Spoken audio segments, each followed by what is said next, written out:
Hello viewers, ভিউটা কেমন লাগছে তোমরা অবশ্যই কমেন্টে জানাবে। তো ভিউয়ার্স, তোমাদেরকে একটা গল্প বলছি আমি। গল্পটা হচ্ছে যে আমার গাড়ি লাগানোর কথা ছিল সকাল 7টার দিকে। আমি বাড়ি থেকে বেরিয়েছি 6:30টায়। প্রথমে এক জায়গায় লোক তুললাম, লোক তোলার পরে আবার 2 জায়গায় আসলাম। 2 নম্বর জায়গায় আসার পরে লোক বেরোতে বেরোতে 8:40-এ লোক বেরোলো। আর আমার গাড়ি ছাড়ার কথা সকাল 7:30টার দিকে। আর আমাকে বলেছে এয়ারপোর্টে ঢোকাতে হবে 12:30টার সময়। 8:40 তো বাড়িতেই বেজে গেছে। কৃষ্ণনগরে ঢুকে তখন 11টা বাজে। তারপরে কৃষ্ণনগর পুরো নো এন্ট্রি, চারিদিক ঘোরাঘুরি করে অনেক কষ্টের ভিতরে কৃষ্ণনগর থেকে বেরিয়ে আসলাম। কোনো জায়গায় দাঁড়ায়নি, এক কাপ চাও খাইনি। সকাল থেকে পর্যন্ত আমি বাসি মুখে আছি, তো কিচ্ছু খাওয়া হয়নি, কিচ্ছু ভালো লাগছে না, শরীরে কোনো এনার্জি নেই।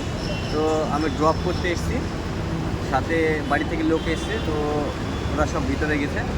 তো ওদেরকে বসে দেওয়ার পরে আবার সেই লোক নিয়ে আবার বাড়ি যাব।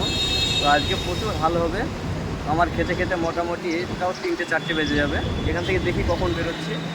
তো আজকে খুব কষ্ট পেলাম। তো ভিউয়ার্স, তোমরা সবাই ভালো থেকো, সুস্থ থেকো। আর দেখো এয়ারপোর্টের ভিউটা কেমন লাগছে। আমরা যখন বাড়ি থেকে পিক আপ করতে আসি তখন লোক সবাই এখানে দাঁড়িয়ে থাকে। আর আমরা যদি পার্কিং করি তাহলে আমাদের গাড়ি থাকে ওই ভিতরে, লোক সব এসে এখানে দাঁড়িয়ে থাকে। আর আমরা ফোনে কন্ট্যাক্ট করার পরে এখানে এসে নিয়ে যাই। আর এটা হচ্ছে তোমার 3 নম্বর সি গেট, এখানে 3 নম্বর এবি, এটা হচ্ছে মেন গেট। এখান দিয়ে লোক যাওয়া আসা করে।